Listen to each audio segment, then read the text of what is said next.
Bismillahirrahmanirrahim. Assalamualaikum warahmatullahi wabarakatuh.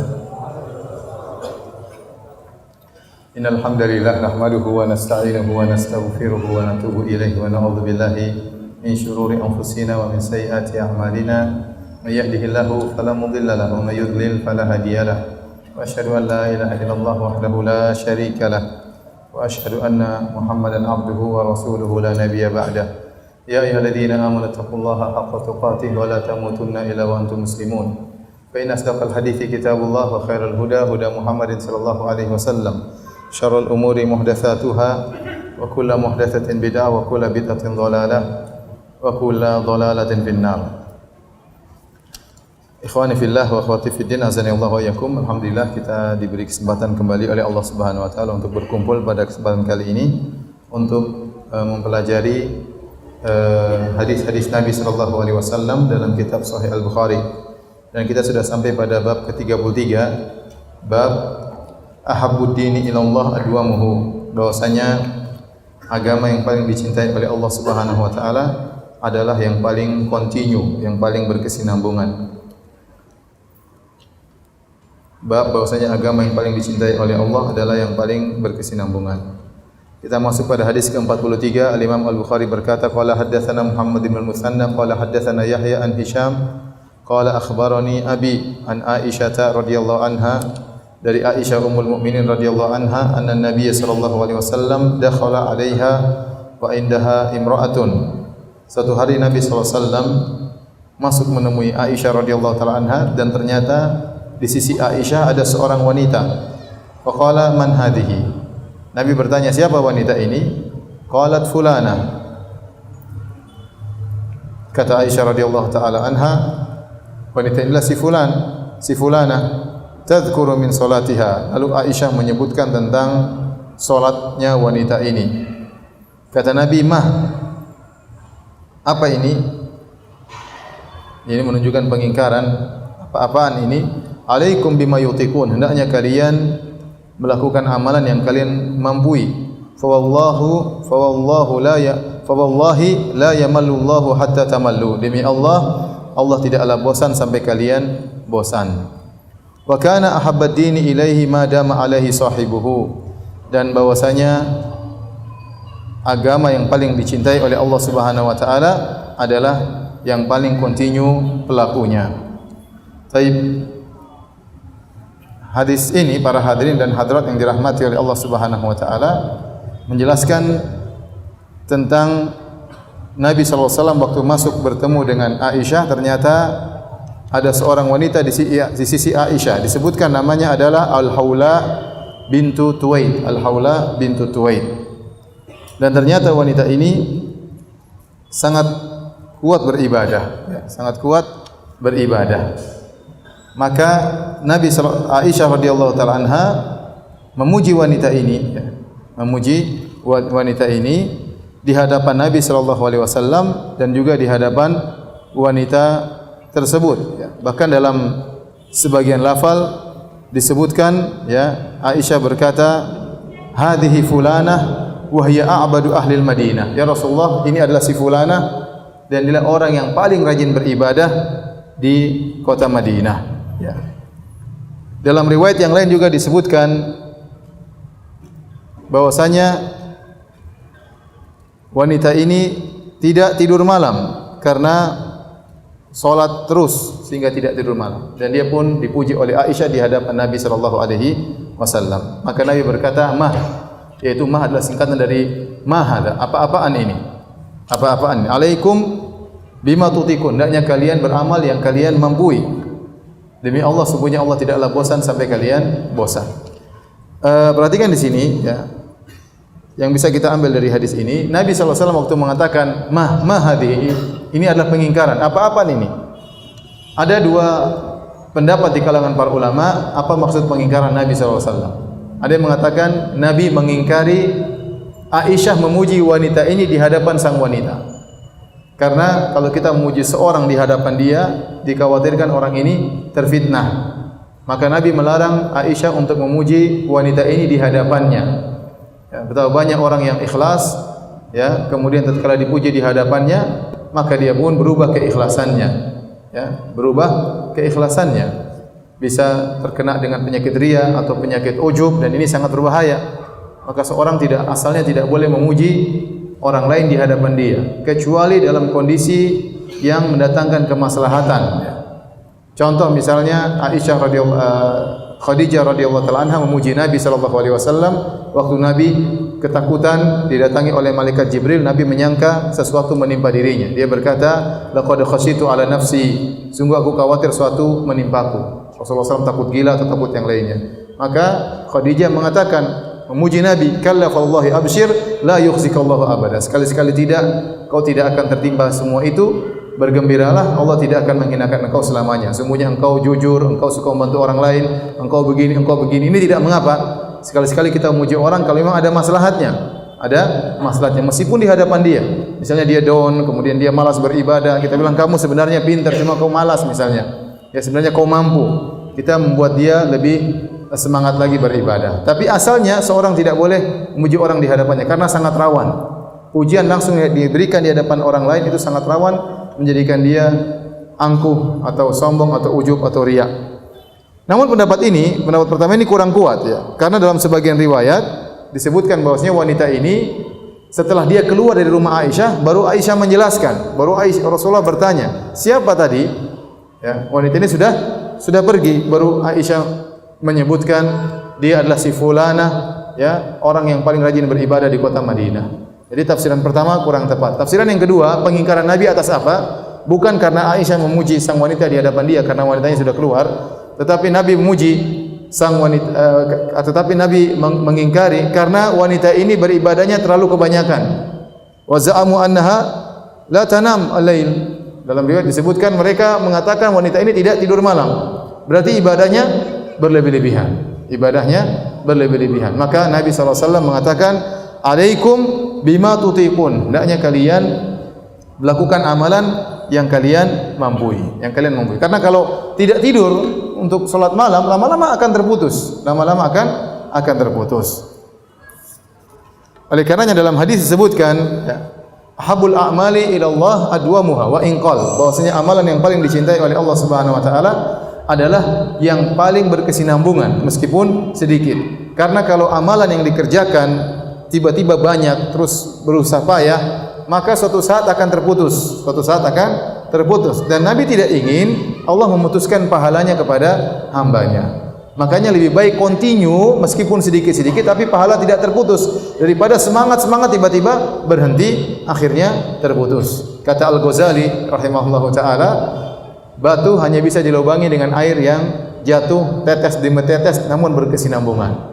Adapun air yang mengalir banyak tidak berhenti itu tidak bisa melubangi batu. Tapi kalau air meskipun sedikit tapi tetes terus menerus maka akan lubang. Demikian kata beliau.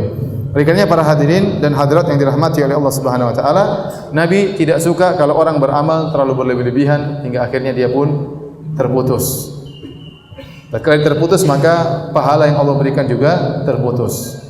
Ya, dalam riwayat kata Nabi SAW, "Fa innallaha la yamallu hatta tamallu." Sungguhnya Allah tidak bosan sampai kalian bosan. Artinya Allah tidak akan memutuskan pahalanya sampai kalian sendiri yang terputus. Kalau kalian putus dari amalan maka Allah putuskan amalannya. Allah putuskan pahalanya.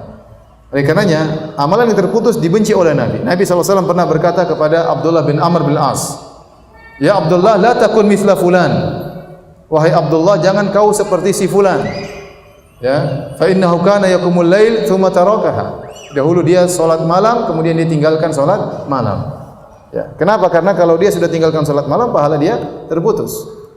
Dan ini sama seperti berdoa, ya.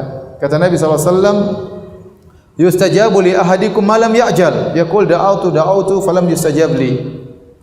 Sungguhnya akan dikabulkan doa salah seorang dari kalian selama dia tidak tergesa-gesa. Dia berkata, aku sudah berdoa, namun tidak dikabulkan. Seandainya dia terus berdoa akan dikabulkan, namun tatkala dia putuskan doanya, maka pengkabulan juga terputus, tidak jadi Allah kabulkan. Ya. Inilah makna dari fa innallaha la yamallu hatta tamallu, artinya Allah tidak akan memutuskan pahalanya sampai kalian pun memutuskan amalan soleh kalian. Taib.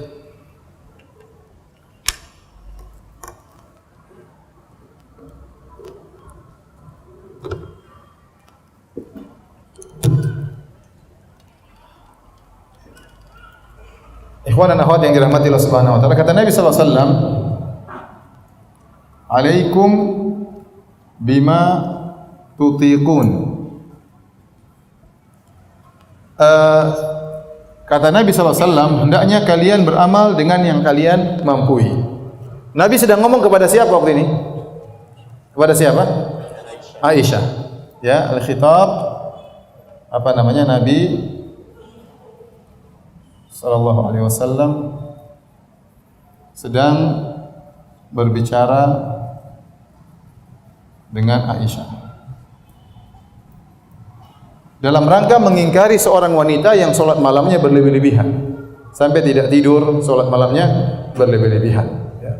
Dan Nabi mengatakan hendaknya kalian beramal dengan amalan yang kalian mampu. Maka kata para ulama, lafal ini meskipun dia berkaitan dengan solat malam sang wanita yang berlebih-lebihan yang diingkari oleh Nabi sallallahu alaihi wasallam, namun dia mencakup seluruh amal.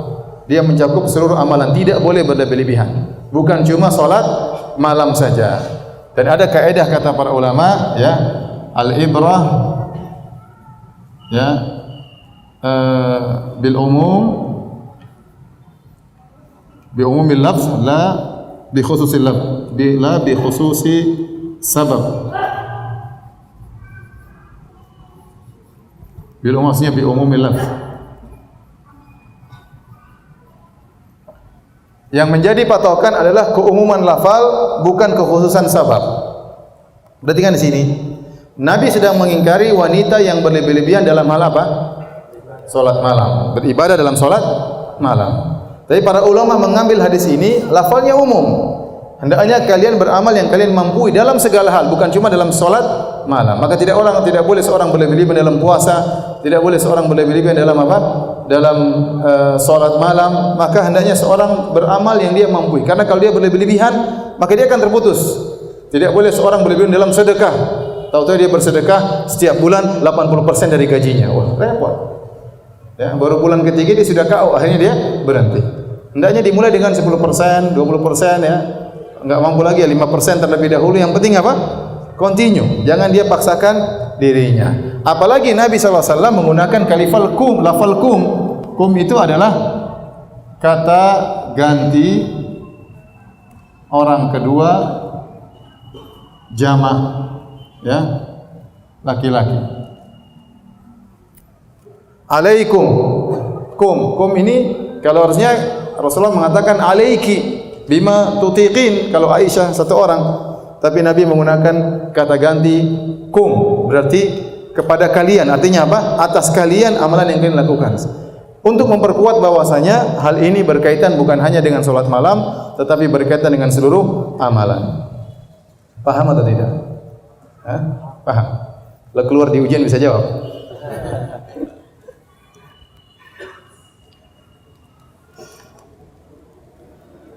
Baik, kita lanjutkan bab berikutnya, bab ziyadatul iman wa nuqsanihi.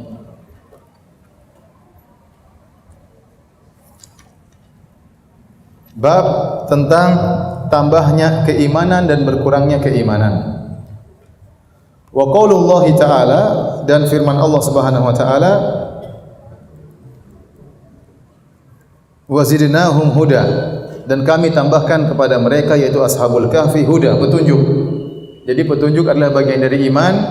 Karena mereka beriman, Allah tambahkan lagi hudan, Allah tambahkan lagi petunjuk, dan petunjuk adalah iman. Berarti Allah tambahkan iman. Kemudian juga dalam ayat yang lain, wa yazdadal ladzina amanu imana, dan bertambahlah orang-orang yang beriman iman mereka. Keimanan orang-orang yang beriman bertambah. Ini dalil bahwasanya keimanan adalah bisa bertambah. Wa qala, dan Allah berfirman, al-yauma akmaltu lakum dinakum, pada hari ini aku sempurnakan bagi kalian agama kalian. Kata Imam Al-Bukhari rahimahullahu taala, fa idza taraka syai'an minal kamal fa huwa naqis, maka jika seorang meninggalkan sesuatu dari kesempurnaan, maka dia telah berkurang, Ini dibawakan oleh Al-Imam Al-Bukhari rahimahullahu taala dalam bab ziyadatul iman wa nuqsanihi, tambahan keimanan dan berkurangnya keimanan. Sebagai bantahan kepada orang-orang Al-Murji'ah yang mereka mengatakan iman itu satu kesatuan, tidak bertambah dan tidak berkurang. Kata mereka iman itu yang ada cuma di hati, adapun amal bukan dari keimanan, dan amal tidak bertambah dan iman tidak bertambah dan tidak berkurang. Masih ingat apa akidahnya orang-orang Murji'ah? Orang Murji'ah mengatakan iman cuma di hati, tidak bertambah dan tidak berkurang. Adapun Ahlussunnah wal Jamaah, iman adalah ya apa yang ada di hati, kemudian bisa dengan perkataan dan juga dengan perbuatan, yazidu bi ta'ah, bertambah dengan ketaatan, wa yanqusu bi maksiat, dan bisa berkurang dengan kemaksiatan. Adapun dalil bahwasanya iman bertambah, pertama ayatnya wazidnahum huda. Al-Imam Al-Bukhari memahami hudan adalah petunjuk dan hudan termasuk daripada keimanan. Kata Allah, kami pun tambahkan keimanan kepada mereka, kepada Ashabul Kahfi. Ayat yang kedua sangat jelas, wa yazdadal ladzina amanu imana. Kami dan bertambahlah orang-orang beriman keimanan mereka. Keimanan mereka bisa bertambah. Iman naik dan turun. Adapun ayat yang ketiga, al-yauma akmaltu lakum dinakum, pada hari ini telah aku sempurnakan bagi kalian agama kalian. Allah mengatakan agama telah sempurna. Mana dalil bahwasanya iman naik dan turun dari ayat ini? Ada yang tahu? Mana sisi pendalilannya? Kata Allah, pada hari ini aku telah sempurnakan bagi kalian agama kalian. Mana sisi pendalilan bahwasanya iman itu naik dan turun? Al-Imam Al-Bukhari menjelaskan, agama telah sempurna, berarti kalau dikurangi berarti apa? Berkurang. Agama telah sempurna, barang siapa yang bisa melakukan agama seluruhnya, maka dia sempurna imannya, semakin bertambah imannya sampai pada tingkatan sempurna. Semua dia jalankan, syariat dia jalankan, rukun Islam dia jalankan, rukun iman dia jalankan, sunnah-sunnah dia jalankan. Semakin dia menuju ke atas semakin sempurna. Nah, kalau ada hal-hal yang dia kurang kerjakan, berarti imannya berkurang. Berarti imannya berkurang. Maka pendalilan tentang iman bertambah dan berkurang dari ayat ini adalah dari perkataan Allah Subhanahu wa taala, agama telah aku sempurnakan bagi kalian. Telah sempurna syariat, dan ayat yang terakhir turun adalah ayat ini. Setelah ayat ini turun, tidak ada lagi ayat-ayat yang lain yang turun berkaitan dengan halal dan haram. Berarti syariat tentang halal dan haram sudah sempurna. Nah, barang siapa yang melanggar atau tidak menjalankan seluruhnya, berarti sungguhnya imannya apa? Kurang. Imannya kurang. Kalau dia imannya kurang, berarti bisa menerima tambahan. Agak susah juga ya. Saya mau jelaskan ini masalahnya Fathul Bari seperti itu. Mau saya lewatin boleh-boleh saja ya. Tapi intinya iman itu naik dan turun. Ini kita rasakan. Kita merasakan iman kita naik dan turun atau tidak? Iya, kalau lagi mengaji, lagi kumpul-kumpul, iman rasanya naik ya. Apalagi lagi ke Mekah salat tarawih, imannya apa? Naik ya. Meskipun salat yang ngantuk-ngantuk, tapi kita rasa iman apa? Naik. Kalau pulang ke tanah air melihat yang hal-hal yang haram, berteman dengan macam-macam, iman terasa turun. Kita rasakan sendiri iman kita naik dan turun. Baik, kemudian Al-Imam Al-Bukhari membawakan hadis yang ke-44. Perhatikan di sini. Kata Imam Al-Bukhari, qala haddatsana Muslim bin Ibrahim, qala haddatsana Hisham Ad-Dustuwai, qala haddatsana Qatadah an Anas. Dari Qatadah bin Di'amah Sadusi dari Anas bin Malik radhiyallahu anhu an Nabi sallallahu alaihi wasallam. Dari Nabi sallallahu alaihi wasallam beliau bersabda, yakhruju minan nari man qala la ilaha illallah. Akan keluar dari neraka jahanam orang yang mengucapkan la ilaha illallah. Wa fi qalbihi waznu sya'iratin min khair. Dan dalam hatinya ada seukuran kebaikan, seukuran syairah. Syairah itu biji gandum. Wa yakhruju minan nari man qala la ilaha illallah wa fi qalbihi waznu burratin min khair. Dan juga keluar dari neraka jahanam, ada orang yang keluar dari neraka jahanam, dia mengucapkan la ilaha illallah dan dalam hatinya ada kebaikan atau iman yang sebesar burra. Burra dan syairah itu sama-sama merupakan gandum, tapi jenis yang berbeda. Kalau saya tidak tahu, saya belum pernah lihat bijinya, tapi kalau yang bur itu gandum yang warna coklat. Kalau syair yang warna apa? Yang warna putih. Tapi kalau asal bijinya saya kurang tahu ya. Tapi kata para ulama, bijinya burrah lebih kecil daripada syair. Bur gandum merah, bijinya lebih kecil daripada gandum yang putih. Kemudian kata Nabi sallallahu alaihi wasallam, "Wa yakhruju minan nari man qala la ilaha illallah wa fi qalbihi waznu dzarratin min khair." Dan keluar juga dari api neraka jahanam orang yang mengucapkan la ilaha illallah dan dalam hatinya ada kebaikan atau keimanan sebesar zarrah. Sebesar zarrah adalah semut kecil. Zarrah artinya semut kecil. Qala Abu Abdullah, berkata Imam Al-Bukhari, qala Aban berkata, haddatsana Qatadah, qala haddatsana Anas anin Nabi sallallahu alaihi wasallam min iman makan min khair. Dalam riwayat yang lain dari Qatadah dari Anas ya bahwasanya Rasulullah SAW berkata akan keluar dari neraka jahanam orang yang mengucapkan la ilaha illallah dan dalam hatinya ada keimanan bukan kebaikan. Keimanan dalam lafal yang lain ada keimanan sebesar zarrah, sebesar semut kecil. Tapi kita ingin menjelaskan beberapa hal dalam hadis ini.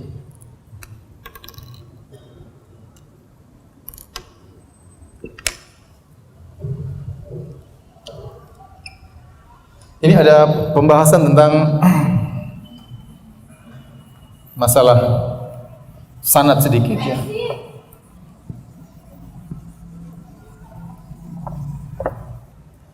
Dalam riwayat yang pertama di atas Rasulullah Imam Bukhari mengatakan an Hisham ad-Dustuwai, kemudian qala haddatsana Qatadah, kemudian an Anas bin Malik. Kemudian riwayat yang kedua di akhir kata Imam Al-Bukhari rahimahullahu taala, Aban berkata, dan Aban ya. Dari mana kata dia? Dari Qatadah, kemudian qala haddatsana Anas bin Malik radhiyallahu taala anhu. Di sini lafalnya min khair. Di sini lafalnya min iman. Para ulama menjelaskan, Ibnu Hajar rahimahullah berkata, kenapa Imam Al-Bukhari membawa dua riwayat ini? Hadisnya sama, cuma ada beda lafal min khair, satunya min apa? Min iman. Dari kebaikan seberat dzarrah dari kebaikan, yang satunya seberat dzarrah dari keimanan. Kata para ulama Ibnu Hajar dan yang lainnya, kenapa? Meskipun Hisham ini lebih thiqah ya. Lebih thiqah daripada Aban. Riwayat yang kedua dari Aban. Hisham lebih thiqah daripada Aban. Tetapi kenapa perlu dibawa ini? Karena di sini ada lafal haddatsana. Haddatsana artinya telah menyampaikan kepada kami.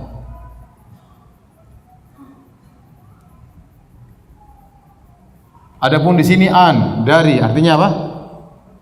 Dari. Qatadah ini Ibnu Da'amah Sadusi, seorang tabi'in, tapi dia adalah seorang mudallis. Dia adalah seorang apa? Mudallis. Mudallis itu artinya ya, dia meriwayatkan dari gurunya yang ini menunjukkan telitinya para ahlul hadis. Dia meriwayatkan dari gurunya, dia bertemu dengan gurunya. Gurunya siapa? Anas bin Malik. Dia bertemu dengan gurunya, dia juga meriwayatkan hadis dari gurunya, tapi dia meriwayatkan hadis yang tidak dia dengar dari gurunya. Misalnya siapa ya? Saya ulangi. Qatadah muridnya siapa? Anas. Dia ketemu dengan Anas atau tidak? Jelas ketemu. Dan dia juga sering mendengar hadis dari Anas.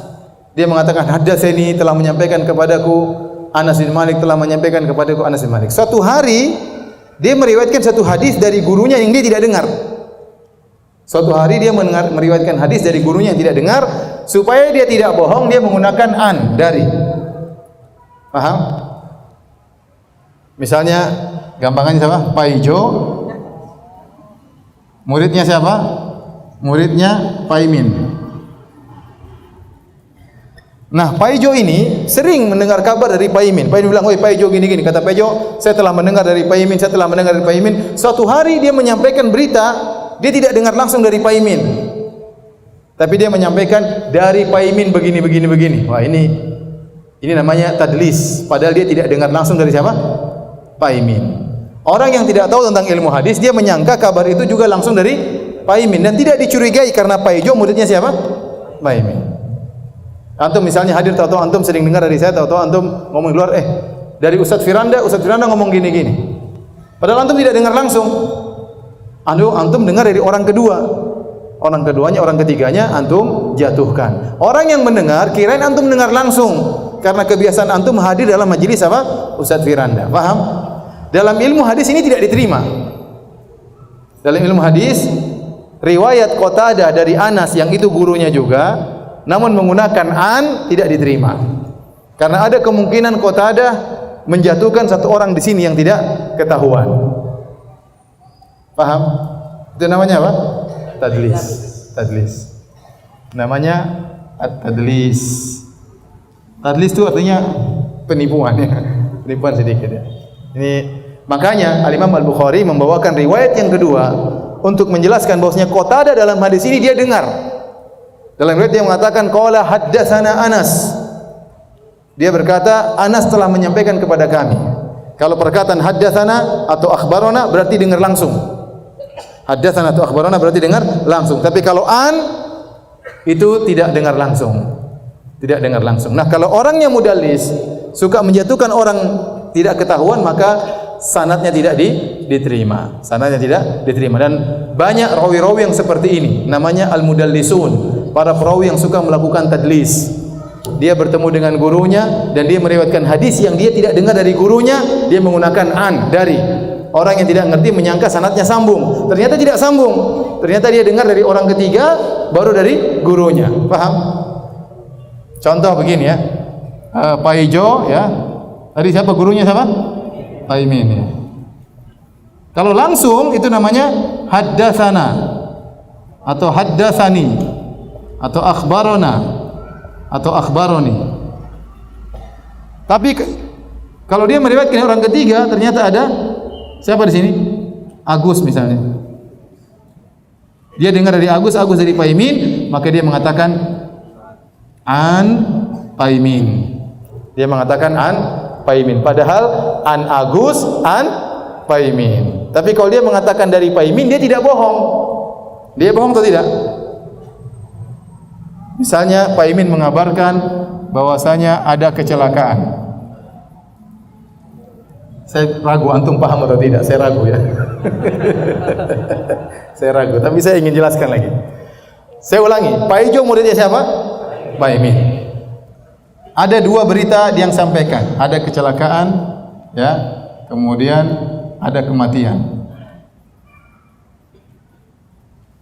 Nah, Pak Ijo ini muridnya Pak Imin, dan dia suka meriwayatkan berita dari Pak Imin, dengar langsung dari Pak Imin. Di antara berita yang dia dengar langsung dari Pak Imin ada kecelakaan. Orang tahu Pak Ijo muridnya Pak Imin. Satu hari Pak Ijo ini menceritakan suatu berita dari Pak Imin, namun dia enggak dengar langsung. Rupanya dia dengar dari Agus, dari Pak Imin bilang ada kematian. Si fulan mati. Paham?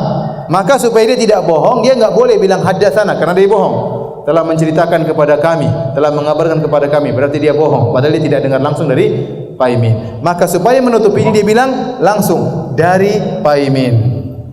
Orang yang mendengar menyangka dia dengar langsung dari Pak Imin. Ternyata ada satu rawi yang dia jatuhkan. Namanya siapa? Agus. Kenapa dia jatuhkan? Bisa jadi Agus ini bermasalah. Kenapa dia jatuhkan? Bisa jadi Agus ini apa? Bermasalah. Itu namanya tadlis.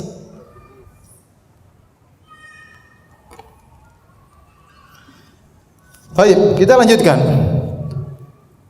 Hadis ini, para hadirin dan hadirat yang dirahmati Allah Subhanahu wa taala, sebagaimana pernah lalu bantahan kepada orang-orang Khawarij dan juga Mu'tazilah yang mengatakan barang siapa sekali masuk neraka tidak bakalan keluar lagi. Dan hadis-hadis seperti ini bantahan terhadap mereka sangat banyak.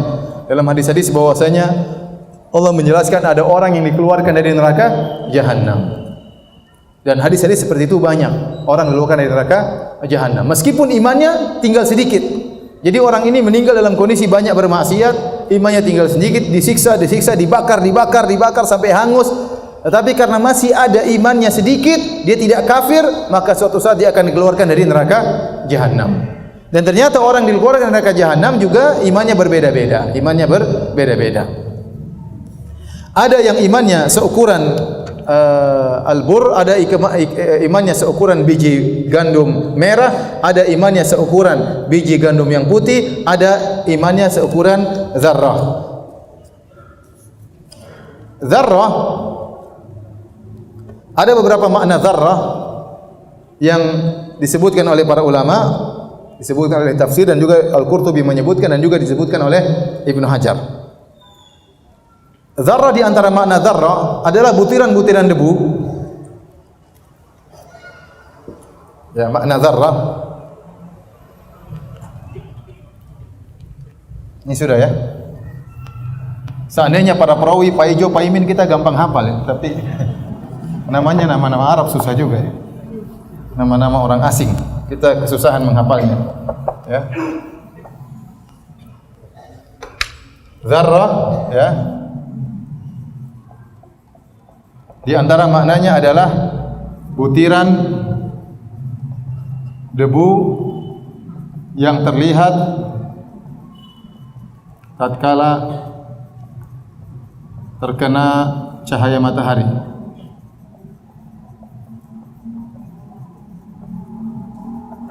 Jadi kalau kita buka jendela, tahu ada matahari, kelihatan butiran-butiran apa tersebut. Itu namanya zarrah. Di antara makna zarrah ya adalah semut kecil. Semut kecil yang masih kecil, semut sudah kecil yang masih kecil lagi ya. Ini menunjukkan dia sangat ringan, dia sangat ringan. Kalau semut tersebut ditaruh di pundak kita, kita enggak merasa berat sama sekali. Kalau semut tersebut diletakkan di daun timbangan, tidak terasa berat sama sekali. Ada orang yang imannya seperti zarrah. Ada juga makna zarrah disebutkan adalah debu yang tersisa di tangan. Ya, tatkala kita memukulkan tangan kita di tanah, kemudian kita bersihkan sisa-sisa debu, kita ambil satu, itulah apa? Zarrah. Jadi sangat halus sekali. Ada yang mengatakan tatkala kita tepukkan yang berjatuhan itu namanya apa? Zarrah, yang tipis-tipis itu namanya zarrah. Dan ada pendapat yang lain. Intinya zarrah adalah suatu yang amat kecil, yang sangat ringan. Nah, Nabi dalam hadis ini menjelaskan ada tipe-tipe orang yang dikeluarkan dari neraka jahanam. Mereka masih bertauhid, mereka tidak kafir karena mereka mengucapkan la ilaha illallah. Namun iman mereka bertingkat-tingkat. Ada yang sebesar apa? Yang pertama, imannya sebesar apa? Sebesar biji gandum putih apa merah? Putih dulu ya? Putih. Terus yang kedua, sebesar biji gandum merah. Yang ketiga, sebesar zarrah. Tatkala kita tahu bahwasanya iman mereka berbeda-beda, ada yang sebesar zarrah yang paling ringan, ada yang agak besar sedikit seperti biji gandum merah, ada yang lebih besar lagi seperti biji gandum putih, menunjukkan iman itu bertingkat-tingkat. Iman itu bertingkat-tingkat. Ya. Iman itu bertingkat-tingkat, tidak satu tingkatan. Demikian juga masalah tasdik, masalah pembenaran. Pembenaran kepada Rasulullah, pembenaran kepada Allah juga bertingkat-tingkat. Semakin orang bertambah ilmunya, semakin dia belajar, semakin mengalami pengalaman-pengalaman, maka pembenarannya semakin tinggi. Pembenarannya semakin tinggi. Intinya selama masih ada iman dalam dadanya, suatu saat dia akan dikeluarkan dari neraka jahanam. Paham sampai di sini?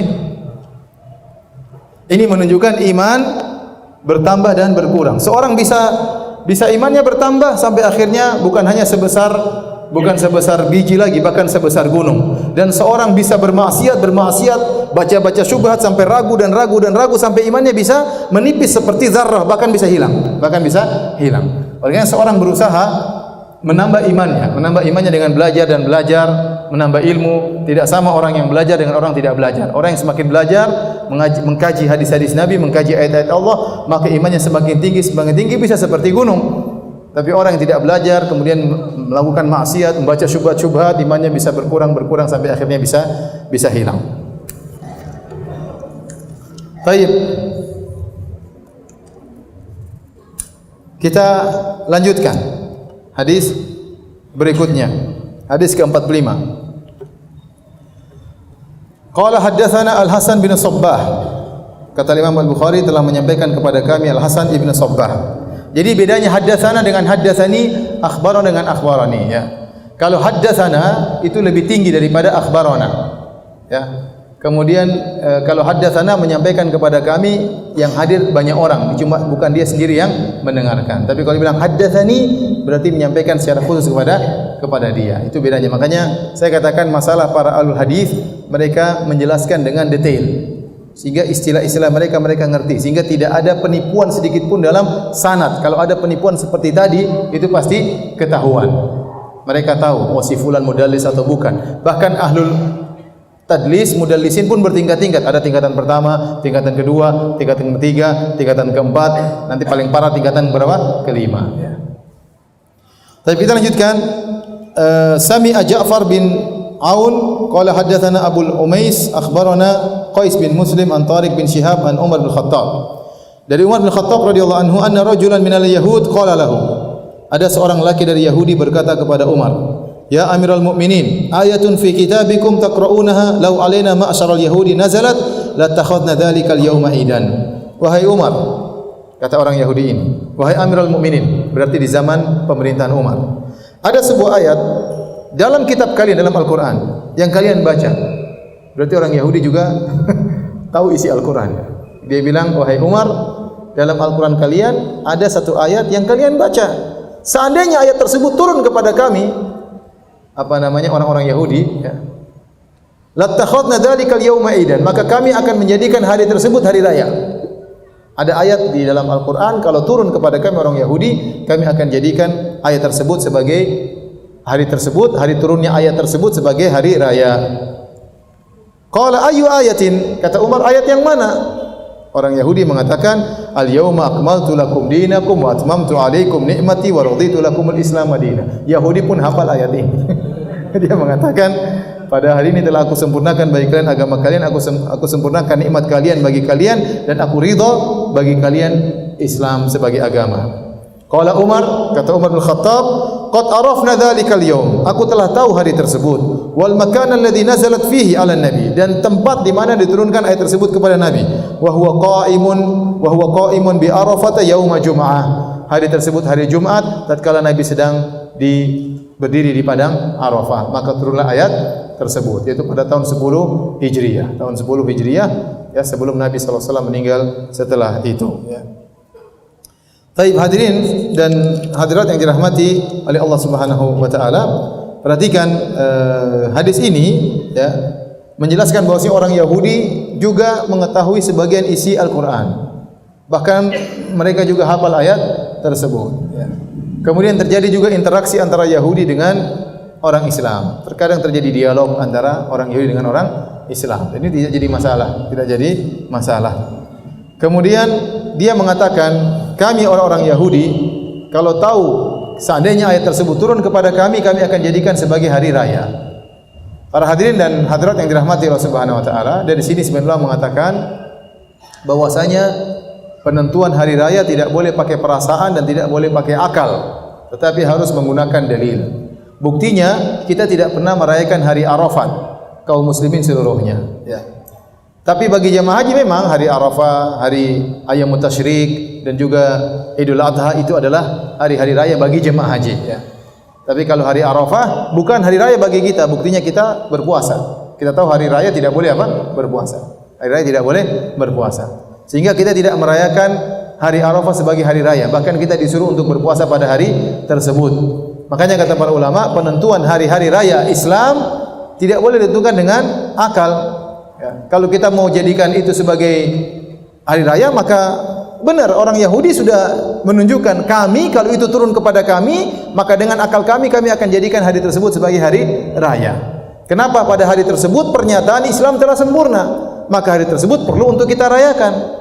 Hari di mana pernyataan Islam telah sempurna. Namun umat Islam tidak menjadikan hari Arafah sebagai hari raya tahunan untuk seluruh umat Islam. Ya. karena mereka disuruh berpuasa pada hari tersebut. Ini dalil tidak boleh kita buat hari-hari raya dengan akal, perasaan dan ide-ide kita. Seandainya kalau kita membuka pintu ini, maka terlalu banyak hari raya yang akan kita kerjakan. Ya, tahunan banyak sekali hari raya yang ingin kita rayakan. Ada hari perang Badar, hari kemenangan kaum muslimin. Ada hari perang Khandaq, hari kemenangan kaum muslimin. Ada hari Fatu Makkah, hari kemenangan kaum muslimin. Itu baru hari-hari kesenangan. Belum hari-hari kematian ya.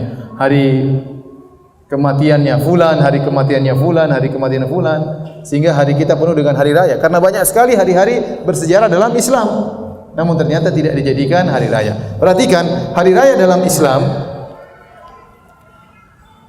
hari raya dalam Islam ada 3. Yang pertama, ya secara umum yang pertama ya hari raya tahunan. Ini bisa terbagi lagi menjadi 2 ya. Pertama hari Idul Fitri. Kemudian yang kedua apa? Idul Adha. Kemudian yang kedua hari raya mingguan. Dalam hari ini adalah hari yang ketiga, hari apa? Hari Jumat. Semua hari raya ini adalah berkaitan dengan ibadah-ibadah yang agung. Idul Fitri hari rayanya setelah puasa, ya. Setelah puasa Ramadan. Hari Idul Adha setelah manasik haji. Setelah wukuf di padang Arafah, setelah beribadah kepada Allah, kemudian datanglah hari Idul Adha. Kemudian hari Jumat, ya, ini setelah seorang salat 5 waktu sepekan, ya. Sepekan. Maka seorang telah sempurna salat 5 waktu selama sepekan, maka datanglah hari rayanya hari apa? Hari Jumat. Sehingga seluruh ibadah yang ada dilaksanakan oleh kaum muslimin semuanya adalah bentuk bersyukur kepada Allah setelah kesempurnaan melaksanakan ibadah. Setelah kesempurnaan melaksanakan ibadah. Setelah kesempurnaan melaksanakan puasa, setelah kesempurnaan melaksanakan haji, setelah melaksanakan kesempurnaan salat setiap pekan.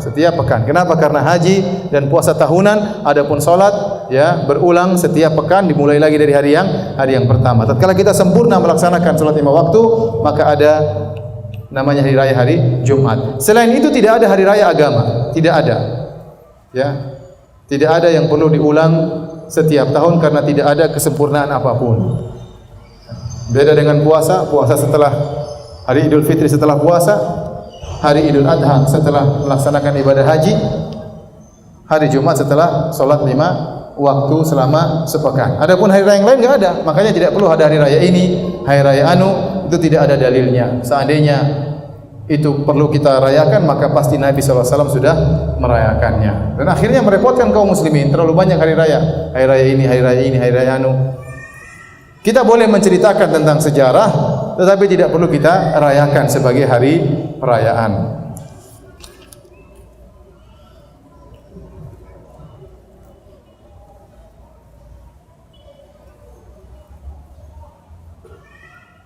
Baik. Kita lanjutkan. Masih ada waktu? Berapa menit? 4 sampai 5 menit ya. Satu hadis lagi ya, atau 2 hadis lagi. Kita lanjutkan ya, nanti kita setelah salat. Bab az-zakat minal Islam. Bab ke-34. Bab zakat termasuk daripada Islam. Allah Subhanahu wa taala berfirman, "Wa ma umiru illa liya'budullaha mukhlishina lahud-din hunafa." Dan tidaklah mereka diperintahkan kecuali hanya untuk beribadah kepada Allah secara ikhlas, mengikhlaskan agama mereka, hunafa dalam kondisi condong kepada tauhid dan lari daripada kesyirikan, wa yuqimus salata wa yu'tuz zakata wa dzalika dinul qayyimah. Dan agar mereka menegakkan salat dan bayar zakat, dan itu merupakan ajaran agama yang lurus ya. Kita bacakan hadisnya. Dari Anas bin Malik radhiyallahu taala anhu, dari Malik bin Anas dari an ammihi Abi Suhail dari Malik an abihi annahu sami'a Talha bin Ubaidillah. Dari Talha bin Ubaidillah beliau berkata, "Ja'a rajulun ila Rasulillah sallallahu alaihi wasallam min ahli Najd." Ada seorang laki-laki datang menemui Rasulullah SAW dari penduduk Najd. Sa'ir ra's, yaitu rambutnya semrawut tidak tersisir, berdiri-berdiri. Yusma'u dawiyu sautihi, terdengar suaranya bersuara keras tapi kita enggak jelas dia ngomong apa. Mungkin dia dari jauh ngomong kepada Nabi sallallahu alaihi wasallam. Terdengar kebisingan suaranya namun tidak jelas. Wala yufqahu ma yaqul, dan tidak dipahami apa yang dia ucapkan. Hatta dana, sehingga dia mendekat kepada Nabi sallallahu alaihi wasallam. Dia ngomong dari jauh, tidak ada yang tahu apa dia ngomong apa. Setelah dia mendekat kepada Nabi sallallahu alaihi wasallam, fa idza huwa yas'alu anil Islam. Tiba-tiba dia bertanya tentang Islam kepada Nabi sallallahu alaihi wasallam. Faqala Rasulullah sallallahu alaihi wasallam, Rasulullah SAW menjelaskan tentang Islam, khamsu salawatin fil yaumi wal lailah. Islam itu salat 5 waktu sehari semalam. Faqala hal alayya ghairuha? Kata dia, apakah ada salat yang lain yang wajib bagiku? Qala la illa an tatawwa. Kata Nabi, tidak ada salat yang lain yang wajib bagimu kecuali salat sunnah. Qala Rasulullah SAW, kemudian Islam adalah siyamu Ramadan, berpuasa bulan Ramadan. Dia bertanya, hal alayya ghairuhu? Apakah ada puasa lain yang wajib? Qala la illa an tatawwa. Tidak ada puasa lagi yang wajib kecuali puasa sunnah. Qala wa dzakara lahu Rasulullah SAW zakat. Rasulullah SAW menyebut tentang zakat. Qala hal alayya ghairuha? Apakah ada zakat yang lain, sedekah yang lain yang wajib bagiku? Kata Nabi, la illa an tatawwa. Tidak ada zakat tahunan yang wajib kecuali zakat tersebut, kecuali sedekah-sedekah yang sunnah. Qala fa adbara ar-rajul wa huwa yaqul. Kemudian orang tersebut berpaling pergi dan dia berkata, wallahi la azidu ala hada wa la anqus. Kata dia, demi Allah aku tidak akan nambah dan tidak akan aku kurangi. Kata Rasulullah SAW mengomentari, aflaha in sadaq. Dia beruntung kalau dia benar, membenarkan, kalau dia benar melakukan apa yang dia ucapkan. Baik hadirin, ada beberapa faedah yang bisa kita ambil dari hadis ini. Yang pertama, bahwasanya tidak ada salat yang wajib kecuali salat 5 waktu. Berbeda dengan pendapat sebagian ulama yang mengatakan ada sebagian salat-salat yang wajib. Contoh, ada yang mengatakan salat witir wajib seperti pendapat ulama Hanafiyah. Dan itu tidak benar. Ada yang mengatakan salat 2 rakaat sebelum subuh wajib, dan itu juga tidak benar. Sampai di Madinah pun saya sering lihat orang imam sudah salat, mereka masih salat 2 rakaat sebelum subuh. Kenapa? Karena mereka menganggap itu hukumnya apa? Wajib. Padahal tidak wajib. Yang wajib cuma salat subuhnya. Ada yang mengatakan salat duha itu wajib, dan itu tidak wajib. Ada yang mengatakan salat tahiyatul masjid wajib, dan yang benar itu tidak wajib. Jadi yang benar salat yang berulang sehari semalam yang wajib cuma salat 5 waktu. Cuma salat 5 waktu. Adapun salat Id wajib atau tidak, maka ada khilaf yang kuat, tetapi salat Id keluar dari pembahasan kita. Karena salat Id adalah salat setahun sekali. Sama seperti salat gerhana. Salat gerhana juga tidak setiap saat. Tapi pembicaraan kita adalah salat yang berulang sehari semalam, maka yang wajib cuma salat 5 waktu. Salat tahiyatul masjid berulang sehari semalam atau tidak? Berulang sehari semalam, kita sering ke masjid. Namun tidak wajib. Seandainya wajib, Nabi pasti akan sebutkan kepada orang tersebut. Ya. Salat witir berulang sehari semalam atau tidak? Berulang. Salat 2 rakaat sebelum subuh berulang sehari semalam, berulang. Dan itu semua tidak wajib.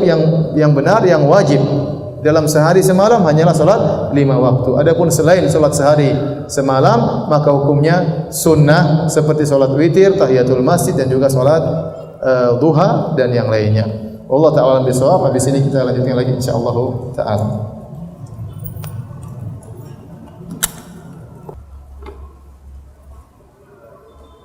Bismillahirrahmanirrahim. Assalamualaikum warahmatullahi wabarakatuh. Alhamdulillah, salatu wassalamu ala Rasulillah wa ala alihi wa sahbihi wa mawalah. Kita lanjutkan hadis tentang bab zakat minal Islam. Tadi telah kita jelaskan bahwasanya waktu Rasulullah SAW ditanya tentang Islam, maka beliau menjelaskan tentang solat. Bahwasanya solat yang wajib hanyalah solat 5 waktu sehari semalam. Dan telah kita tekankan bahwasanya solat yang berulang-ulang sehari semalam yang wajib hanyalah solat 5 waktu. Mungkin saja ada solat-solat yang wajib yang lain, tapi tidak berkaitan dengan sehari semalam. Contohnya solat Id. Banyak ulama yang mengatakan solat Id hukumnya apa? Wajib, tapi dia berkaitan dengan setahun sekali. Ada yang mengatakan solat-solat yang lain juga wajib. Tetapi kalau yang berkaitan sehari semalam, maka hanya solat 5 waktu. Dari sini kita tahu bahwasanya salat duha tidak wajib, salat witir tidak wajib, salat 2 rakaat sebelum subuh juga tidak wajib, demikian juga salat tahiyatul masjid juga tidak wajib, ya, karena itulah salat yang dilakukan sehari semalam selain daripada 5 waktu. Meskipun sangat ditekankan salat-salat tersebut, namun tidak sampai pada derajat wajib. Demikian juga puasa, tidak ada yang wajib kecuali puasa bulan Ramadan. Selain puasa-puasa tersebut maka hukumnya adalah sunnah, ya. Selain puasa Ramadan maka hukumnya sunnah. Demikian juga zakat, uang tahunan yang diambil dari seorang hanya berkaitan dengan zakat yang wajib. Selain zakat maka tidak wajib. Oleh karenanya ada sebagian kelompok seperti Islam Jamaah. Saya pernah dialog sama seorang kerabat, alhamdulillah dia sudah mulai meninggalkan Islam Jamaah, ya. Di antaranya mereka diwajibkan untuk bayar pajak 10% setiap bulan, bukan setiap tahun, setiap apa? Setiap bulan 10%. 10% ini dibayar sebagai tanda nyambung, tanda ketaatan kepada amir mereka. Dan saya tanya sama dia, apakah masalah zakat kalian diperhatikan? Ternyata tidak diperhatikan masalah zakat.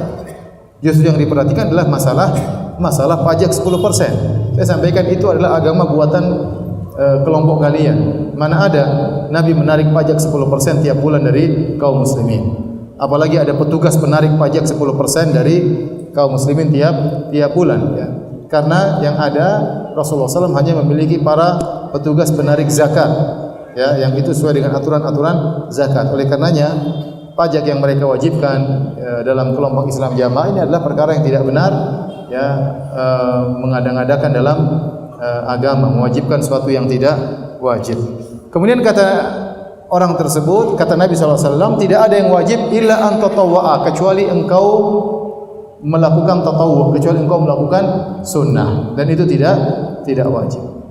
Maka ada sebagian ulama berpendapat dengan hadis ini, illa an tatawwa'a, kecuali engkau melakukan yang sunnah. Kalau kita sudah mulai masuk dalam perkara yang sunnah, misalnya kita salat Allahu Akbar, maka tidak boleh kita batalkan di tengah jalan.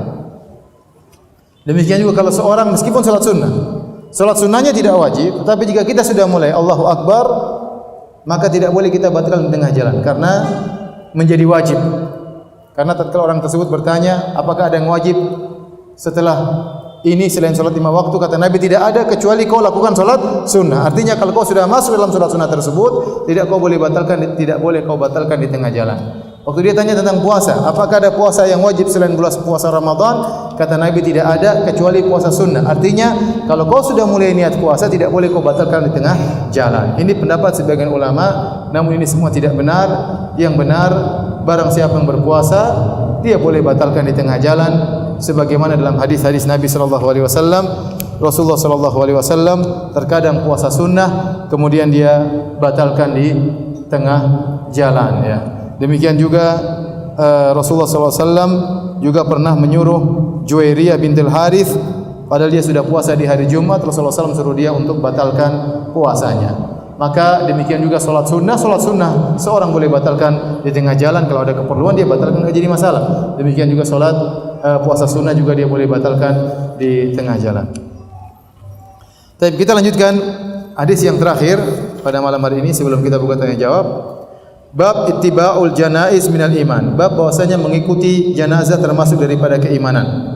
Al-Imam Al-Bukhari membawakan hadisnya, ya. Beliau berkata, qala haddatsana Ahmad bin Abdullah bin Ali Al-Manjufi qala haddatsana Rauh qala haddatsana Auf anil Hasan wa Muhammad. Al-Hasan maksudnya Hasan Al-Basri, Muhammad maksudnya Muhammad bin Sirin. An Abi Hurairah radhiyallahu taala anhu. Anna Rasulullah sallallahu qol, barang Rasulullah sallallahu bersabda, man ittaba'a janazata muslimin imanan wa ihtisaban. Barang siapa yang mengikuti jenazah seorang muslim dengan penuh keimanan dan penuh pengharapan, wa kana ma'ahu hatta yusalliya, dan dia bersama jenazah tersebut sampai disolatkan, wa yufraga min dafniha, dan selesai dikuburkan, fa innahu yarji'u minal ajr bi qiratain, maka dia akan pulang dengan membawa pahala sebesar 2 qirat. Kullu qiratin mithlu Uhud, setiap qirat sebesar gunung Uhud. Wa man shalla 'alaiha, barang siapa yang hanya menyolatkan saja, tsumma raja'a, kemudian dia pulang, qabla an tudfan, sebelum jenazahnya dikuburkan, fa innahu yarji'u bi qirat, maka dia hanya pulang membawa pahala 1 qirat. Taba Utsman al-Muadzin qala haddatsana Auf an Muhammad an Abi Hurairah radhiyallahu anhu anin Nabi sallallahu alaihi wasallam nahwahu. Baik, para hadirin yang dirahmati oleh Allah Subhanahu wa taala, hadis ini jelas tentang keutamaan ya mengikuti jenazah seorang muslim, bahwasanya orang muslim itu dihormati dalam Islam baik tatkala masih hidup maupun setelah meninggal dunia. Di antara bentuk penghormatan syariat terhadap jenazah seorang muslim, bahwasanya yang menyolatkannya dapat pahala 1 qirat. Bahkan yang menyolatkannya sampai menguburkannya pahala 2 qirat. Ini semua dalam rangka penghormatan terhadap jenazah muslim, agar orang-orang semangat untuk menyolatkannya dan semangat untuk menguburkannya. Oleh karenanya kalau ada jenazah, kita berusaha untuk menyolatkannya. Kita mendapat pahala 1 qirat. 1 qirat seperti gunung Uhud. Berarti pahalanya sangat besar. Ya, apalagi sampai menguburkannya, maka pahalanya sebesar 2 gunung Uhud. Gunung Uhud itu panjangnya sekitar 7 sampai 8 km. Kemudian lebarnya sekitar 2 sampai 3 km. Tingginya 100 meter lebih. Tingginya 100 meter lebih, ya. Kalau ditimbang beratnya seberapa? Enggak tahu, wallahu alam bishawab. Enggak ada yang pernah menimbangnya. Dan ingat, gunung tersebut bukan gunung pasir. Gunung Uhud itu gunung batu, ya. Indonesia banyak gunung pasir, ya. Makanya pasirnya bisa diambilin untuk dijadikan bangunan rumah dan yang lainnya. Tapi di Madinah gunung Uhud itu gunung batu, tidak bisa diambilin. Kalau mau dicungkil bisa, tapi susah, ya. Makanya gunungnya gunung batu, tentunya lebih berat. Tatkala Rasulullah SAW mengatakan pahalanya sebesar gunung Uhud, berarti mengikuti jenazah ini pahalanya besar. Menyolatkannya, apalagi sampai menguburkannya. Ini menunjukkan bahwasanya ada penghormatan syariat terhadap jenazah seorang muslim. Ada masalah sanad dalam hadis ini. Di sini Imam Bukhari mengatakan Anil Hasan wa Muhammad an Abi Hurairah radhiyallahu taala anhu. Al Hasan dan Muhammad, Al Hasan maksudnya Al Hasan Al Basri, dan Muhammad namanya Muhammad bin Sirin, dua-duanya adalah dari kalangan tabi'in. Dan kita tahu namanya tabi'in adalah orang yang bertemu dengan sahabat. Dan dua-duanya meriwayatkan dari Abu Hurairah radhiyallahu taala anhu. Adapun Ibnu Sirin, maka dia telah tetap bahwasanya dia pernah mendengar dari Abu Hurairah. Ya, dia pernah mendengar dari Abu Hurairah. Adapun Al Hasan maka diperselisihkan apakah dia pernah mendengar hadis dari Abu Hurairah atau tidak. Ya. Terakhir ini.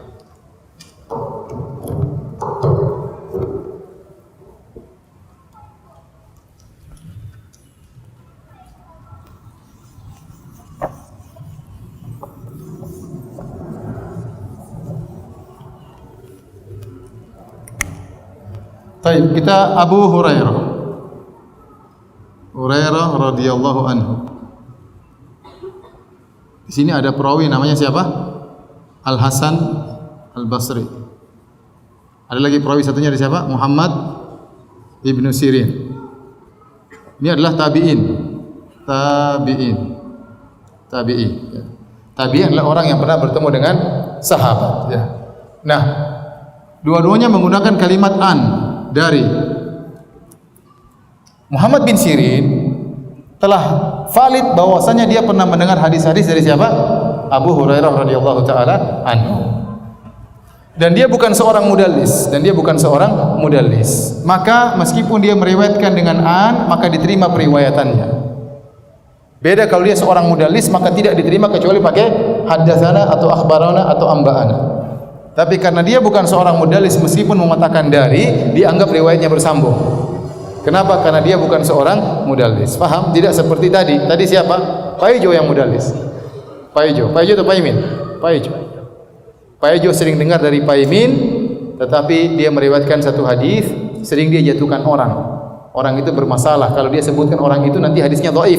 Maka orang yang dijatuhkan, dia langsung tembak kepada gurunya, seakan-akan dia dengar langsung. Maka kalau dia menggunakan an, tidak diterima karena dia mudallis. Tapi karena Muhammad bin Sirin bukan mudallis, maka menggunakan an diterima. Adapun Hasan Al Basri, maka diperselisihkan tentang pendengarannya dari Abu Hurairah. Apakah dia pernah berguru kepada Abu Hurairah? Banyak ulama mengatakan dia tidak pernah berguru dari Abu Hurairah. Oleh karenanya, ketika dia menggunakan an, tidak diterima hadisnya. Tidak diterima hadisnya berarti ada rawi yang dia jatuhkan. Ada rawi yang dia jatuhkan. Maka riwayat Hasan al-Basri dari Abu Hurairah riwayatnya lemah. Riwayatnya dhaif karena ada perawi yang dijatuhkan. Di sini Imam Al-Bukhari membawakan dua-duanya.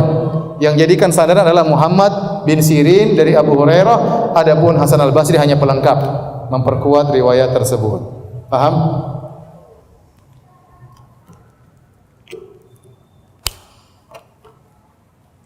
Baik, demikian saja para hadirin dan hadirat yang dirahmati Allah Subhanahu wa taala, kajian kita pada malam hari ini. Selanjutnya kalau ada yang bertanya saya persilakan. Pak Ustadz, saya seorang suami yang istri saya selalu minta cerai.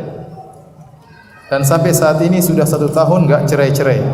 Enggak juga bersatu. Apakah saya berdosa? Kalau kita belum menjatuhkan cerai, berarti istri kita belum statusnya apa? Cerai. Maka kita berusaha damai kembali bersama istri. Gimana caranya? Ya, kata Allah Subhanahu wa taala, "Wasulhu khair." Damai itu baik, ya. Kalau kita mendamaikan orang yang bersengketa itu baik, apalagi mendamaikan diri sendiri dengan istri. Namun kata Allah, "Wa uhdiratil anfusus syuh." Wa uhdiratil anfusus syuh. Dan namun jiwa itu dihadiri dengan sikap pelit. Maksudnya apa? Kalau kita mau damai, itu ego bermain, susah. Kita ingin tidak mau kalah, maunya istri kita yang salah, kita yang benar, kita tidak mau ngalah. Kalau kita tidak mau ngalah, berarti kita enggak mau damai. Namanya damai itu harus ada hak yang kita jatuhkan. Maka kalau kita ribut sama istri, mungkin kita benar seluruhnya, mungkin, tapi itu jarang terjadi. Kebanyakan masalah problem rumah tangga itu pasti kesalahannya adalah dari dua belah pihak. Meskipun salah satu mungkin persentase kesalahannya lebih besar, namun kebanyakannya dari dua belah pihak. Makanya di antara hal tatkala kita menghadapi permasalahan rumah tangga, jadikan diri kita bagian dari permasalahan. Tatkala kita menjadikan diri kita bagian dari permasalahan, kita lebih mudah untuk menghadapi masalah karena kita tahu kita punya andil dalam permasalahan tersebut. Mungkin istri minta cerai, coba cek, jangan-jangan kita kurang perhatian, jangan-jangan kita hanya mementingkan bisnis, tidak perhatikan istri, jangan-jangan kita kurang kasih hadiah misalnya, ya. Sehingga kita anggap diri kita bagian dari permasalahan. Yang kedua, berusaha untuk islah.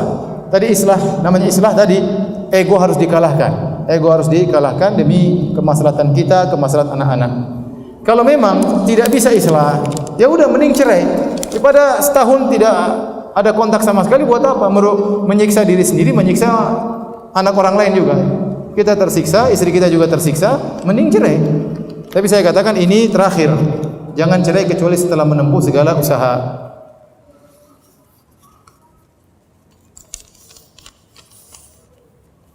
Apakah ada salat gaib buat jenazah yang kita tidak bisa hadir? Allah alam bisawab, ya, yang tahu saya salat gaib, ya, meskipun ada khilaf, tapi gaib itu, ya, hanya untuk orang yang tidak disolatkan sama sekali. Ini pendapat sebagian ulama seperti Najasyi yang beliau meninggal dan tidak ada yang menyolatkannya karena beliau sudah masuk Islam, tapi rakyatnya enggak ada yang masuk Islam dan dia sendiri Muslim sendiri dan dia tidak bisa merubah hukum di negaranya. Tidak bisa merubah kepada hukum Islam sehingga waktu dia meninggal dunia tidak ada yang menyolatkannya. Maka Nabi menyuruh para sahabat untuk menyolatkan Najasyi. Atau pendapat yang kedua, para ulama mengatakan yang kita solatkan gaib adalah orang yang punya jasa. Padahal juga Najasyi punya jasa, pernah menolong kaum muslimin tatkala pertama kali hijrah ke negeri Habasyah. Tidak semua orang kita solatkan gaib, ya. Kalau setiap orang kita solatkan gaib, tiap saat kita solat gaib. Karena banyak orang yang meninggal dunia di dunia ini, di Amerika, di Rusia, di mana-mana kita enggak kenal mereka, ya. Maka kalau tidak semua orang kita solatkan gaib, ya. Kalau ada teman kita meninggal dan kita tidak sempat solatkan, ya kita bisa doakan. Tidak harus kita solat gaib. Tetapi kalau misalnya kita datang terlambat, kita boleh solat di jenazahnya. Kita datang ke kuburan, kemudian menghadap kiblat, kita solat, enggak jadi masalah. Solat meskipun terlambat, ya, enggak jadi masalah. Terlambat 10 hari, terlambat 20 hari enggak ada masalah. Kita datang kemudian kita solat karena kita belum sempat menyolatkannya. Tapi kalau solat gaib, maka tidak kita solatkan kecuali orang yang tidak disolatkan sama sekali atau orang itu punya jasa yang besar terhadap Islam.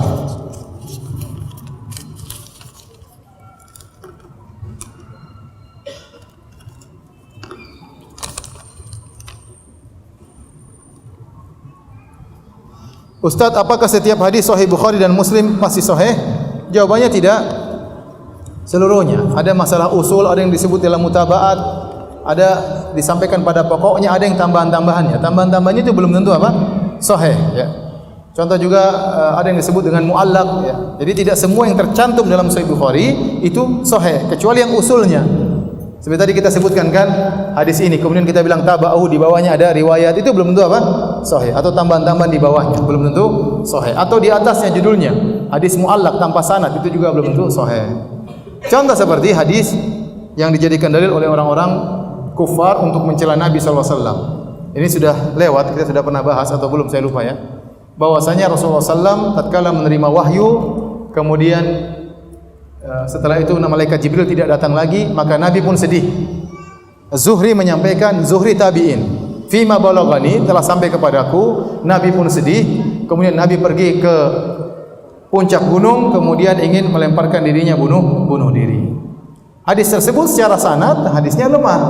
Kenapa? Karena Zuhri tabi'in, tentunya hadisnya lemah, dia tidak menyaksikan hal tersebut. Maka secara sanad hadisnya apa? Lemah. Ini contoh bahwasanya hadis tersebut termaktub dalam Sahih Bukhari, tapi hadisnya lemah. Ya. Karena dia bukan asalnya, dia bukan pokoknya, dia hanya tambahan-tambahan. Yang kedua bantahannya, kalaupun itu hadisnya sahih, maka kita katakan Nabi justru tatkala Allah menegur Nabi, itu menunjukkan dia seorang Nabi. Karena Nabi mungkin ingin melakukan kesalahan, bahkan melakukan kesalahan, tapi ditegur langsung oleh Allah Subhanahu Wa Taala. Dan Nabi berulang-ulang melakukan kesalahan. Dalam Al-Quran Allah sebutkan seperti Nabi pernah mengharamkan madu demi untuk menyenangkan istrinya, maka Allah tegur Nabi sallallahu alaihi wasallam. Nabi juga pernah menyolatkan Abdullah bin Ubay bin Salul, orang munafik, ditegur oleh Allah Subhanahu wa taala. Nabi pernah bermuka masam kepada Ibnu Ummi Maktum, maka ditegur lagi oleh Allah Subhanahu wa taala. Nabi pernah mau bunuh diri tatkala di awal-awal turun wahyu, itu pun ditegur oleh Allah. Tapi ini hadisnya apa? Lemah. Hadisnya lemah meskipun dalam Sahih Al-Bukhari.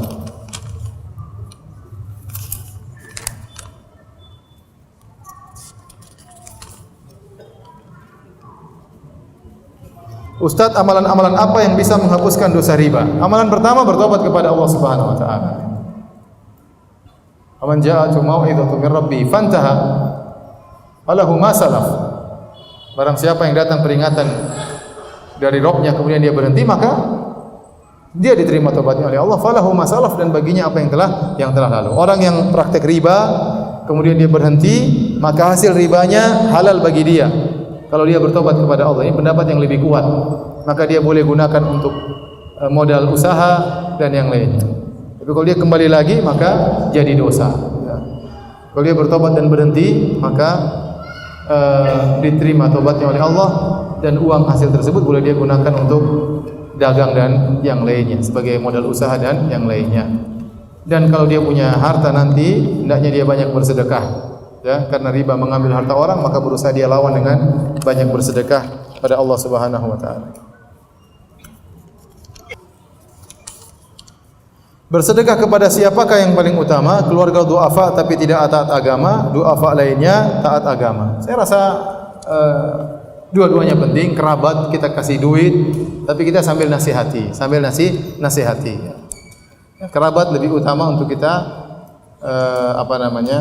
beri sedekah, meskipun mungkin dia kurang taat, ya, tapi kita beri sedekah. Kita sisakan juga kepada yang taat, tapi saya rasa keluarga lebih utama sambil kita nasihati agar dia taat kepada Allah Subhanahu wa taala.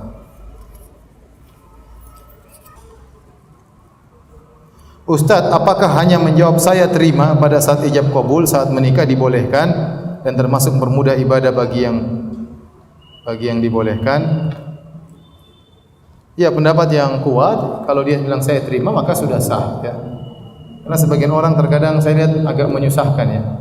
Harus nafasnya sambung, tidak boleh berhenti tengah jalan. Ya, ini kehati-hatian. Sebenarnya nikah itu kan akad. Sama jual beli, kalau kita sudah saling memahami, ya, maka tidak jadi masalah. Cuma memang mungkin mereka hati-hati. Tapi kalau saya nikahkan putri saya dengan kamu dengan mahar sekian-sekian, saya terima pernikahannya. Selesai. Ya, tidak tidak harus nafasnya sambung. Ini kadang-kadang merepotkan, ya, merepotkan.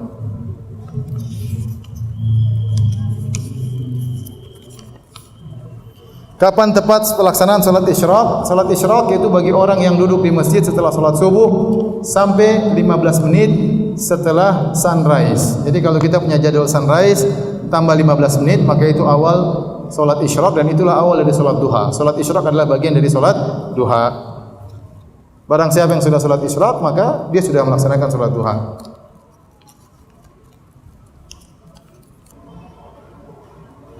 Iman digambarkan dalam bentuk biji gandum atau zarrah, biji sawi atau debu.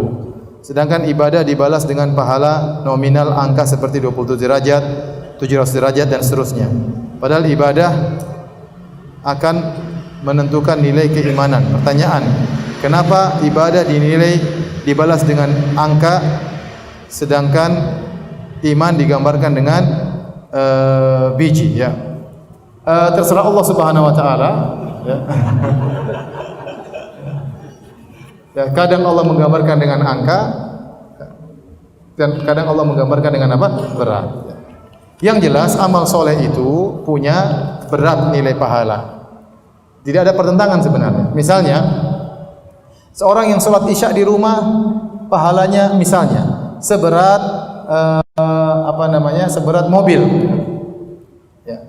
Kalau dia sholat di masjid berarti 27 kali berat mobil tersebut. Ada pertentangan? Saya rasa enggak ada pertentangan. Paham? Tatkala Allah menyebutkan suatu amal soleh dilipat gandakan 70 kali lipat, 700 kali lipat, 27 kali lipat. Maksudnya 27 kali lipat dari berat kalau cuma satu. Setiap amalan itu ada berat timbangannya. Namun tidak semua dijelaskan berapa berat timbangannya. Ada di antara yang dijelaskan seperti salat jenazah, dijelaskan beratnya seperti gunung Uhud. Nah, seperti kita salat isya, berapa beratnya kita enggak tahu. Taruhlah beratnya seberat mobil misalnya, maka kalau kita salat di masjid 27 kali berat tersebut, ya. Itu maksudnya, ini tidak ada pertentangan mau diibaratkan dengan berat ataupun angka, tapi angka itu pun adalah kelipatan dari berat. Bagaimana caranya agar terasa nikmat saat membaca Al-Quran? Di antaranya kita baca dengan memahami maknanya. Kalau kita pahami maknanya, kita terbawa, ya, tatkala membaca Al-Quran tersebut. Maka di sini pentingnya kita belajar bahasa Arab. Ya, bahasa Arab sebenarnya bisa dipelajari. Kalau orang bersemangat belajar bahasa Inggris, harusnya belajar bahasa Arab juga bisa. Ya, bagaimana caranya? Ya, berusaha belajar dan akan kita rasakan perbedaan. Bagi orang yang belajar bahasa Arab, dia akan merasakan lebih khusyuk dalam salat, lebih semangat tatkala baca Al-Quran, lebih mudah hafal hadis, lebih mudah juga hafal Al-Quran. Kenapa? Dia pahami maknanya. Apakah benar zarrah bisa berarti biji sawi? Saya rasa tidak benar. Zarrah tadi saya sebutkan makna-maknanya, ya. Biji sawi besarnya seperti apa saya tidak tahu. Biji sawi sebesar gimana? Kecil, ya. Sekecil gimana? Saya tidak tahu, tidak pernah lihat biji sawi. Tetapi kalau zarrah tadi maknanya di antaranya tadi semut kecil atau debu yang berterbangan, ya, atau debu yang terkena matahari kelihatan butiran-butirannya. Ustaz, apakah berdosa jika ditunjuk jadi imam solat karena kita mampu tapi kita menolaknya dan akhirnya orang lain jadi imam? Saya rasa tidak berdosa, tapi menyelisih sunnah. Tapi menyelisih apa? Sunnah. Kata Nabi SAW, ya ummukum aqra'ukum li kitabillah. Yang menjadi imam adalah orang yang paling paham tentang Al-Quran. Maka dalam masalah ini jangan tawadhu. Tawadhu tidak pada tempatnya. Kita ingin menjalankan sunnah Nabi SAW. Jika kita tahu bahwasanya orang-orang sekitar kita kurang paham Al-Quran dan kita paham, maka kita maju. Tapi kalau kita tahu ada yang lebih, maka kita tawadhu. Kita bilang si fulan lebih utama.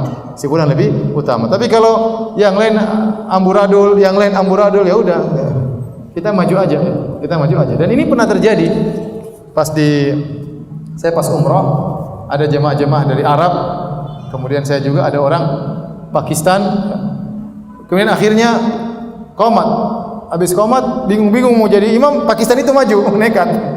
Penampilan sih oke, jenggot panjang dan macam-macamnya. Saya baca amburadul. Setelah sholat Saudi ngambek. Karena dia tahu tajwid kayak apa. Salah sendiri, kenapa enggak maju tadi? Ya, harusnya kalau seorang ngerti maka dia maju untuk menjalankan sunnah Nabi. Karena sholat itu ibadah yang agung. Harus dipimpin dengan orang yang paham. Kecuali kalau enggak ada, ya siapalah yang maju. Tapi kalau kita tahu bahwasanya tidak ada yang ahli, yang kita masih lebih baik daripada yang lainnya, maka salah kalau kita tawadhu tatkala itu. Kita tidak berdosa tapi menyelisih sunnah Nabi sallallahu alaihi wasallam. Demikian para hadirin, kajian kita pada kesempatan malam hari ini. Insyaallah kita lanjutkan lagi pada waktu yang lain. Subhanakallah bihamdik asyhadu an la ilaha illa anta astaghfiruka wa atubu ilaik. Assalamualaikum warahmatullahi wabarakatuh.